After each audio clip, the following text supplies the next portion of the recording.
Na psicologia analítica de Carl Gustav Jung, um dos temas muito representativos e praticamente seminal é o símbolo. O símbolo é uma das grandes referências dessa prática psicoterapêutica. Na realidade, quando Jung estava imaginando qual nome dar para a sua prática psicoterapêutica, diferenciando-a da psicanálise freudiana, ele pensou em chamá-la de psicologia simbólica, psicologia profunda, psicologia complexa, mas acabou optando em psicologia analítica porque a própria palavra analítica já é simbólica no sentido de representar aquilo que não divide, não lise, analise. Então, na realidade, ele separa e junta, como metaforicamente a alquimia faz no dissolve e no coagula. A palavra símbolo, ela tem origens variadas, existem duas correntes, uma delas dizem que vem de simbolon, que é sim junto, bolon polos, polaridades, então é aquilo que une os polos, que integra aquilo que estava de alguma maneira separado. Daí vem a palavra diabolon, que dá origem a diabo, que significa aquele que divide os polos. Então a gente fala assim, quando a pessoa foi tomada pelo aspecto diabólico, ele está dividido, ele está cindido, ele está fragmentado, unilateralizado, e isso nós entendemos que faz parte de uma doença psíquica. A neurose, ela sempre tem como pano de fundo a unilateralidade, a literalidade, a materialidade, a incapacidade simbólica do indivíduo. Quando o indivíduo simboliza, ele espanta o diabo. A outra possibilidade da palavra símbolo vem de sim-balém, e balém como projétil, como movimento, vem de balística, balas que se unem, forças contrárias que se chocam, que se integram. Existe uma história dizendo que num passado muito longínquo da humanidade, quando dois líderes queriam se comunicar com distâncias muito grandes e eles mandavam mensageiros, então eles pegavam um objeto, quebravam o objeto ao meio, cada um ficava com uma parte do objeto. Quando um ia mandar mensagem para o outro, mandava a mensagem junto com o objeto. Aquele que recebia a mensagem pegava o seu objeto e fazia o Shazam, e quando ele unia esses dois objetos, ele fazia o simbalém, e significa aquela mensagem tem uma fidelidade do seu remetente, né? De qualquer maneira, as duas histórias se interpenetram, porque a ideia do símbolo é a ideia de algo que tem uma mensagem múltipla com forças contrárias que acabam se unindo e que integram as polaridades. O símbolo, ele jamais poderá ser reduzido a signo ou sinal, caso contrário ele perde a sua capacidade simbólica. O símbolo, ele na realidade uma multiplicidade de possibilidades. O símbolo, ele é diverso por sua própria natureza. Por exemplo, se eu pego o símbolo da cruz, ele pode representar para cada indivíduo um tipo de sentimento, um tipo de emoção, né? A cruz pode representar libertação, salvação, castigo, interseção de dois pontos, as coordenadas de um plano cartesiano, pode representar a punição, o castigo, a salvação, a alegria ou a tristeza. Vejam, cada um pode estar lidando com esse símbolo à sua maneira, porque ele possibilita toda essa diversidade e não existe a certa, não existe a errada, todas são válidas. Por isso que quando a gente diz que a pessoa tem que aprender a simbolizar e, consequentemente, metaforizar, desliteralizar, relativizar a vida fica mais leve e as coisas acontecem de uma maneira muito mais plena.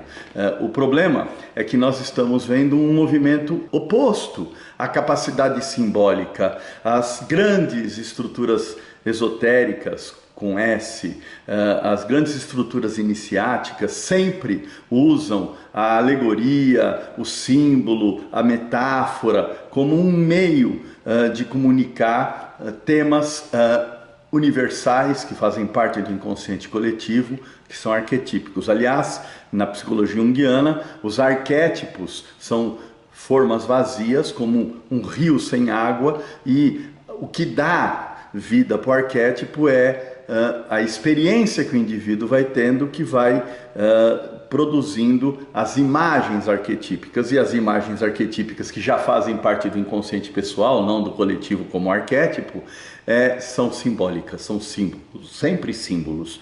E é por isso que, por exemplo, em psicossomática, eu sempre digo, se você não simboliza o sintoma, você perde a oportunidade de ouro de se transformar graças ao sintoma e deixando o sintoma de lado. Se você literaliza e começa a confrontar com o sintoma, você fica diabolizado. E aí o sintoma ganha tanta materialidade, expressão e importância na sua vida, a ponto de ele ficar maior do que você. Então, não que eu tenho que deixar de usar o caminho que talvez a medicina moderna nos oferece, com quimioterapia, com intervenções cirúrgicas, radioterapia e assim por diante. Porém, só isso não é suficiente. Se eu não conseguir simbolizar o sintoma psíquico, físico, relacional, profissional, laboral, social, eu perco a possibilidade de expansão de consciência e de evolução.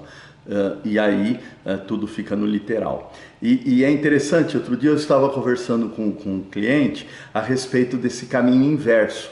E a gente estava falando sobre a questão da inteligência artificial, do computador quântico, desses supercondutores que agora eles vêm com uma dissimetria, porém harmônica, como cristais ultramodernos, que eles chamam de quantic crystal, que na realidade foi descoberto em meteoros, e aí vem até a hipótese de que esses meteoros podem ser sondas de extraterrestres, e tudo pode.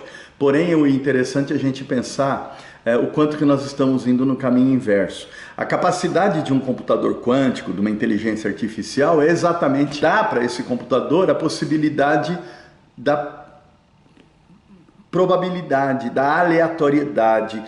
O computador tem que aprender para se tornar um inteligente artificialmente aquilo que é o grande diferencial do humano em relação a tudo.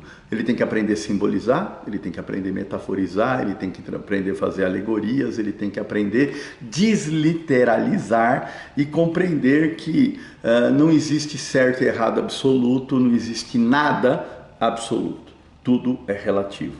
E do mesmo jeito que nós estamos vendo a tecnologia científica buscando um computador simbólico, nós estamos vendo um movimento totalmente na contramão dessa evolução, fazendo com que os humanos fiquem cada vez menos simbólicos, mais literais, mais unilaterais, mais conflituosos. E isso é um prejuízo enorme para o futuro da humanidade, porque isso faz com que as pessoas comecem a criar muros, a fazer divisão, ficar com raiva de qualquer tipo de posicionamento opositivo, de qualquer contraditório. Por quê? Porque não sabe relativizar e simbolizar. Quando a gente consegue integrar as polaridades, o Jung usa uma palavra, parece um palavrão, chamado cisígia, que é a união das polaridades que forma a completude do símbolo. Só para finalizar, o símbolo é considerado como se fosse um transdutor. Transdutor é um instrumento utilizado para mudar a forma de expressão de qualquer tipo de energia. Por exemplo, o dínamo é um transdutor que transforma energia mecânica em energia elétrica. Uma resistência é um transdutor que transforma energia elétrica em energia térmica. Então, veja, o símbolo é como um transdutor para a psique humana. Na hora que eu simbolizo um sintoma, por exemplo, ele vai funcionar como um transdutor, fazendo com que a energia energia psíquica que estava lá se expressando como uma retocolite ulcerativa, uma psoríase e outras doenças autoimunes ou não, passe a se expressar simbolicamente, não mais literalmente no corpo ou nas atitudes e comportamentos da existência. Pois bem, eu espero ter, nesse curto espaço de tempo, passado um pouco das bases da ideia de símbolo na psicologia junguiana e da sua importância, porque então ele é o que interfere profundamente na energia psíquica, e é por isso que o nosso trabalho como analista é tentar ajudar o indivíduo a desliteralizar e simbolizar a vida o máximo possível, simbolizar a raiva, o ódio, a culpa, o ressentimento, o sofrimento e até as tragédias que porventura possam ter acontecido. E estamos aqui nessa busca de difundir esse conhecimento o máximo possível para vocês. Até uma próxima oportunidade e obrigado. Pode aprofundar este conteúdo e muitos outros conteúdos da teoria, obra e prática da psicologia analítica de Carl Gustav Jung, adquirindo o nosso pacote VIP do primeiro Congresso Junguiano do IGEP, que aconteceu em 2016. Esse congresso, especificamente, com 25 vídeos de 1 hora cada um, os professores do IGEP aprofundam os conteúdos teóricos da obra junguiana. Abordamos temas como consciência, inconsciente, persona, sombra, arquétipo, complexo, tipos psicológicos, sincronicidade, mandala, expressões criativas e até os processos de somatização.